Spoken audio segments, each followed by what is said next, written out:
الحمد لله نحمده ونستعينه ونستغفره ونعوذ بالله من شرور أنفسنا ومن سيئات أعمالنا من يهده الله فلا مضل له ومن يضلله فلا هادي له ونشهد أن لا إله إلا الله وحده لا شريك له ونشهد أن سيدنا وسندنا وحبيبنا وحبيب ربنا محمد صلى الله عليه وسلم أما بعد فأعوذ بالله من الشيطان الرجيم بسم الله الرحمن الرحيم قد أفلح المؤمنون الذين هم في صلاتهم خاشعون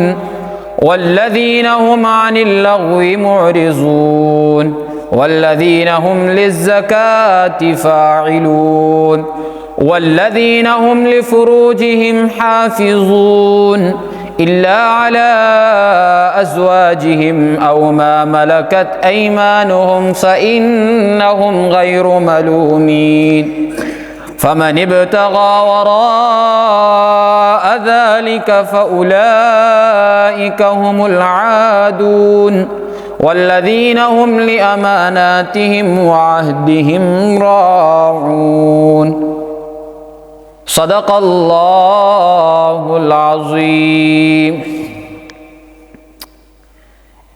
کائنات میں اللہ کا جو نظام ہے، اس نظام کے اندر اس چیز کو رکھا گیا ہے کہ ہر طرح کی چیز اور ہر طرح کے لوگ آپ کو ملیں گے۔ اچھے لوگوں کے ساتھ بھی آپ کا واسطہ پڑے گا، برے لوگوں کے ساتھ بھی آپ کا واسطہ پڑے گا۔ اچھے معاملات اور برے معاملات، اچھے حالات زندگی کے اندر، برے حالات زندگی کے اندر آتے رہیں گے۔ کیوں؟ یہ اللہ کا فیصلہ ہے۔ اللہ فرماتے ہیں وَتِلْكَ الْأَيَّامِ، یہ حالات ہیں، یعنی یہ جو دن گزرتے ہیں یہ حالات ہیں۔ نُدَاوِلُهَا بَيْنَ النَّاسِ، ان حالات کو، ان دنوں کو ہم لوگوں کے درمیان گھماتے رہتے ہیں۔ کبھی اچھی حالت آئے گی، کبھی بری حالت آئے گی، کبھی خوشی کا سامنا کرنا پڑے گا، کبھی برے حالات کا، مصیبتوں کا سامنا کرنا پڑے گا۔ وجہ کیا ہے؟ یہ اللہ کا قانون ہے، یہ اللہ کا نظام ہے۔ اللہ نے کائنات ایسے ہی چلانی ہے۔ اب زندگی کے اندر آپ کو طرح طرح کے لوگوں کے ساتھ معاملات کرنے پڑیں گے، تو لوگوں کی پہچان آپ نے کیسے کرنی ہے؟ یعنی کون اچھا ہے، کون برا ہے، کس کے ساتھ ہمیں مجلس کرنی چاہیے، کیسے لوگوں کے ساتھ مجلس سے باز رہنا چاہیے، کیسے لوگوں سے تعلق قائم رکھنا چاہیے اور کیسوں سے نہیں رکھنا چاہیے، یہ ترازو ہمیں کون دیتا ہے؟ اللہ دیتا ہے۔ اور یہ ترازو کیا ہے؟ کس چیز سے آپ پرکھیں گے؟ یہ قرآن ہے۔ قرآن سے آپ پرکھیں گے لوگوں کو کہ کیسے لوگوں کے ساتھ ہم نے ٹھہرنا ہے۔ اور اللہ نے آپ کو قرآن بھی دیا اور پیارے پیغمبر صلی اللہ علیہ وسلم کی زندگی بھی دی۔ اللہ فرماتے ہیں کہ لَقَدْ كَانَ لَكُمْ فِي رَسُولِ اللَّهِ أُسْوَةٌ حَسَنَةٌ، اے لوگو میں نے تمہیں ایک زندگی گزارنے کا طریقہ دیا۔ کس صورت کے اندر؟ پیغمبر کی زندگی کی صورت میں، کہ آپ پیغمبر علیہ السلام کی زندگی کو اٹھائیں، اسے پڑھیں، تو آپ کو پتہ چل جائے گا زندگی گزارنے کا طریقہ۔ یہ پیغمبر علیہ السلام کی زندگی کو جیسے محفوظ اللہ نے کیا، ایسے آدم علیہ السلام سے لے کر ابھی تک کسی کی زندگی محفوظ نہیں ہوئی۔ اب پیغمبر علیہ السلام کی زندگی کو محفوظ کرنے کا مقصد کیا تھا؟ تاکہ محمد الرسول اللہ کی جو بعثت ہے وہ قیامت تک آنے والے لوگوں کے لیے ہے۔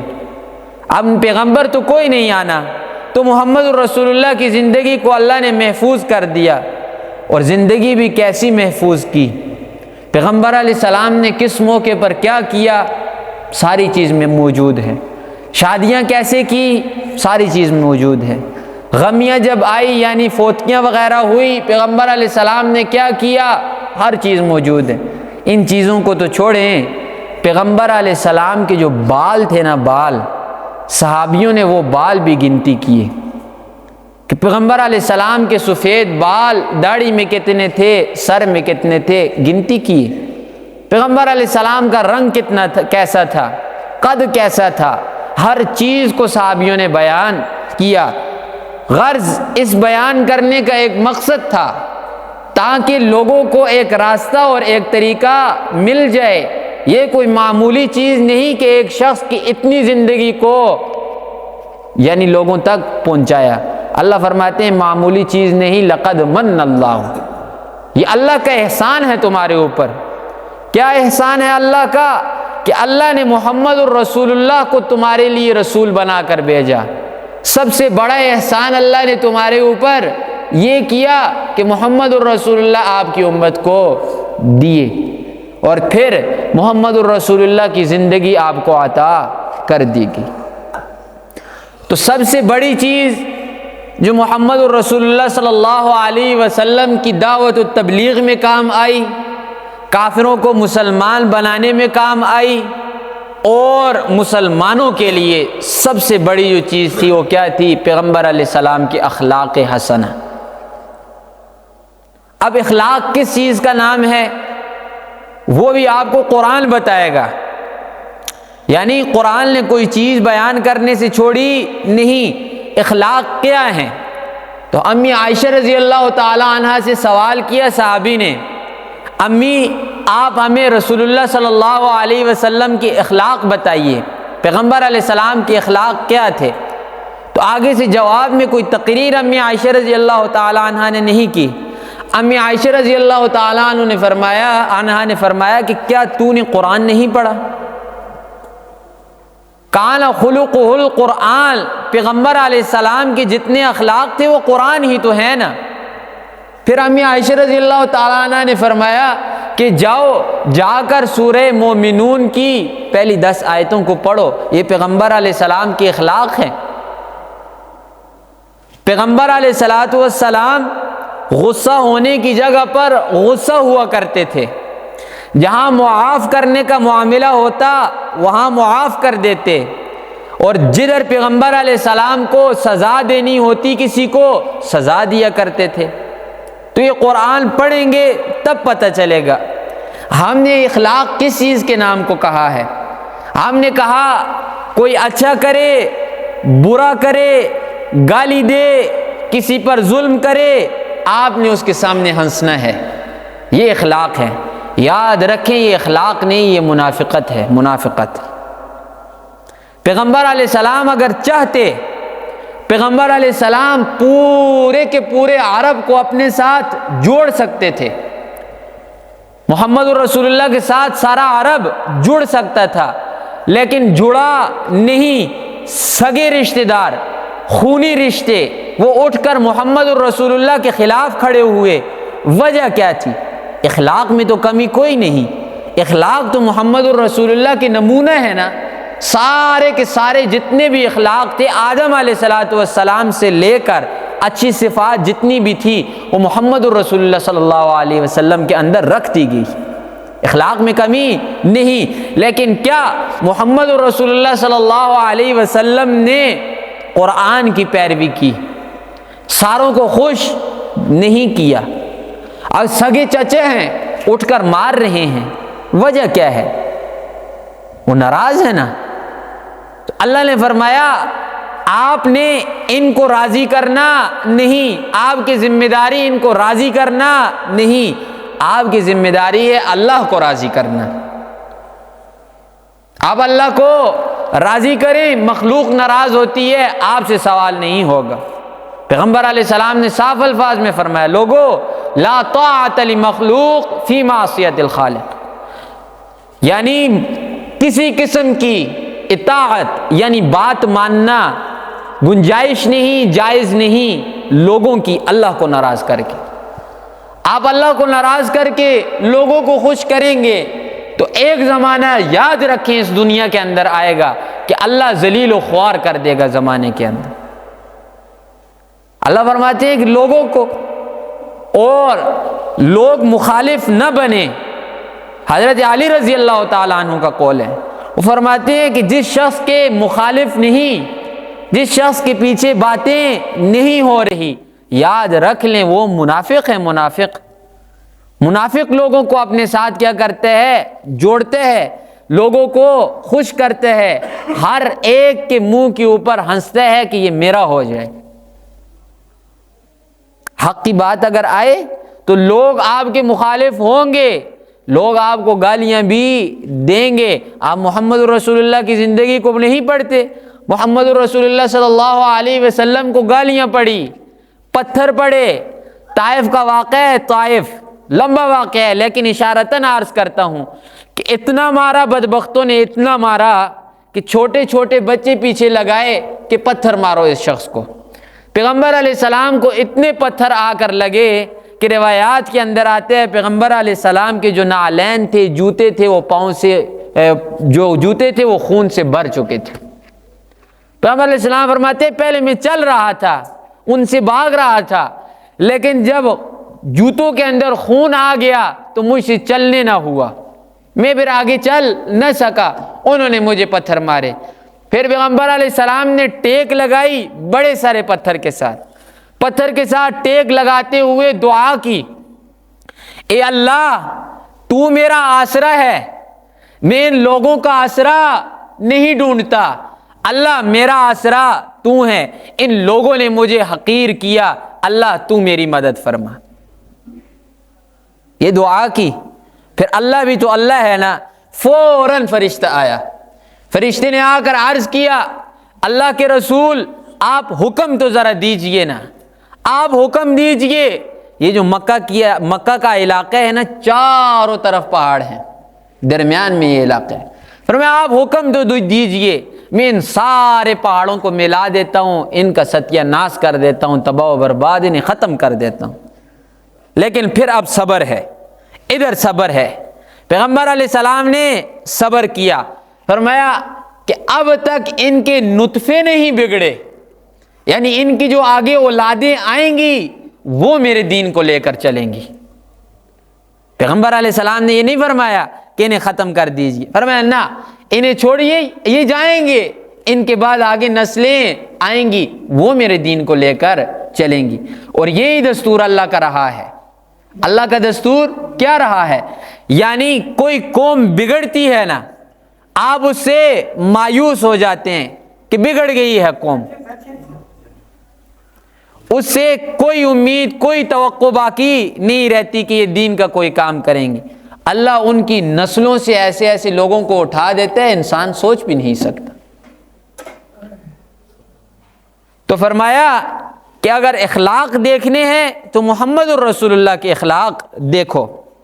معاف کرنے کی جب باری آتی ہے، محمد الرسول اللہ صلی اللہ علیہ وسلم لیٹے ہیں، یعنی آرام فرما رہے ہیں سائے کے اندر، تو ایک شخص آیا، غورس نام تھا اس کا، تلوار محمد الرسول اللہ کی پڑی ہوئی ہے، اٹھائی اس نے تلوار پیغمبر علیہ السلام کی، اور پیغمبر علیہ السلام کو جگا کر کہنے لگا اے محمد تجھے مجھ سے کون بچائے گا، میں تو تیری گردن ابھی اتارنے والا ہوں، مجھ سے تمہیں کون بچائے گا۔ پیغمبر علیہ السلام مسکرائے اور فرمایا وہ اللہ ہے نا جو مجھے بچائے گا۔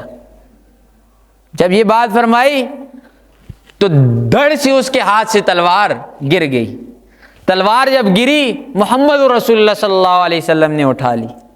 آپ کوئی عام انسان ہوتا تو کوئی بات چیت اس سے نہ کرتا، تلوار لے کر اس کی گردن اتار دیتا کہ میں سویا ہوا تھا، میری تلوار تو نے نکال دی، مجھے قتل کرنے کے اوپر تو تل گیا، اب میرے ہاتھ تو چڑھا ہے، اب میں تجھے قتل کرتا ہوں۔ لیکن محمد رسول اللہ صلی اللہ علیہ وسلم نے اس سے سوال کیا اے غورس بتا اب محمد سے تجھے کون بچائے گا؟ تو آگے سے اس نے کیا کہا کہ مجھے بخش دیجئے۔ اب محمد رسول اللہ صلی اللہ علیہ وسلم نے معاف کیا، کیوں؟ پتہ تھا محمد رسول اللہ کو میں معاف کروں گا، یہ کلمہ پڑھ لے گا۔